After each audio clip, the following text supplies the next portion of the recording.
Guide sa pagpapalinis ng mga aircon natin. So tuwing kailan nga ba dapat magpalinis? Ito po ay guide na ginawa ko, isa po akong refrigeration air conditioning mechanic. At base po ito sa mga experience ko sa mga nahawakan ko na unit, sa mga malalapit sa creek, dagat, ilog, at sa mga daanan ng sasakyan tulad nito. So mas malalapit sa mga area na ito ay mas madalas dapat pinapalinis. So ito yung ginawa kong guide, 8, 12, 24 na guide. So 8 hours, 12 hours, 24 hours ginagamit. So simulan natin dun sa 8 hours per day ginagamit. Pwede itong ipalinis ng 4 to 6 months. Bakit meron ako sinabi na 4 to 6 months? Dahil dun sa 4 to 6 months, depende ito sa location. So sa mga sinabi kong location na mga ilog, creek, dagat at malapit sa mga daanan ng sasakyan, ay mas maganda, mas maaga doon kaysa 4. Dagdag ko rin po pala doon sa mga establishment na madadalas magbukas ng pinto, sa mga eskwelahan, ayan, sa mga computer shops. So bakit mas madalas dapat itong pinapalinis? So kung halimbawa 8 hours siyang ginagamit, minsan inaabot lang ng mga 3 months, sobrang dumi na. Bakit? Dahil nga bukas ng bukas yung pinto, bukas sara, maraming pumapasok na tao. So panibagong alikabok ulit yung kukunin nito. So imbis na paikot-ikot lang yung hangin doon sa kwarto, panibagong alikabok ulit.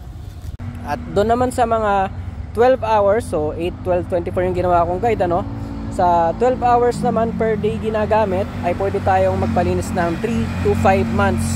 So base po ito doon sa mga sinabi ko, sa mga customers na nahawakan ko at sa mga establishment. Lalo na yung mga ano nga rin pala, yung mga restaurant, syempre, yung mga niluto dyan, at kahit na nandun sa dining area pa, yung mga singaw ng niluto natin, so hinihigo po nito yung mga oil at nag-accumulate ng mga dumi. Kaya mas mabilis itong dumudumi. Dahil yung oil plus yung alikabok, so mabilis dumidikit dito yung alikabok. At doon naman tayo sa 24 hours o walang patayan. Usually ito ay mas maganda, mas maaga talaga, 2 to 3 months. Pero kung mas maaga pa, pwede rin. Kasi talagang mas mabilis itong dudumi. Magtataka kayo bakit mabilis nagtutuloy yung mga split type nyo.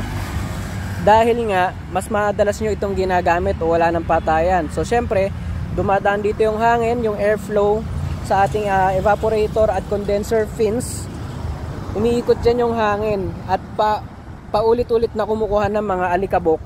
Kaya mas mabilis itong dumudumi. So sa mga aircon users, sa mga bagong bili pa lang yung aircon nyo o doon sa mga hindi alam kung tuwing kailan magpapalinis, guide po ito. Maintenance po ng aircon natin ay pagpapalinis lamang, hindi naman po maintenance yung pagkakarga ng freon. Kaya sana ugaliin natin ito dahil ito yung pinakamadalas na pinanggagalingan ng mga problema. So sana may palinis na natin bago pa magkaroon ng mga problema yung ating mga aircon. At isa pa, pagka hindi napapalinis yung aircon at sobrang dumi na rin ang ating aircon, ay baka magtaka kayo, mataas na rin yung konsumo nyo sa kuryente o electricity bill, ay dahil ito ron. So nahihirapan na yung ating compressor dahil nga sobrang dumi na ng condenser natin. So nahihirapan na yung compressor, nag-high ampere, therefore mataas din ang wattage.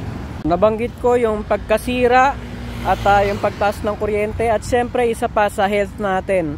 So pagka hindi napapalinis, paikot-ikot yung hangin dyan, at yung dumi doon sa ating evaporator fins, ay syempre nalalanghap natin ng paulit-ulit. So yan yung mga factor kung bakit kailangan nagpapalinis tayo. Aircon technician, sana makatulong po. Ingat po sa lahat. God bless.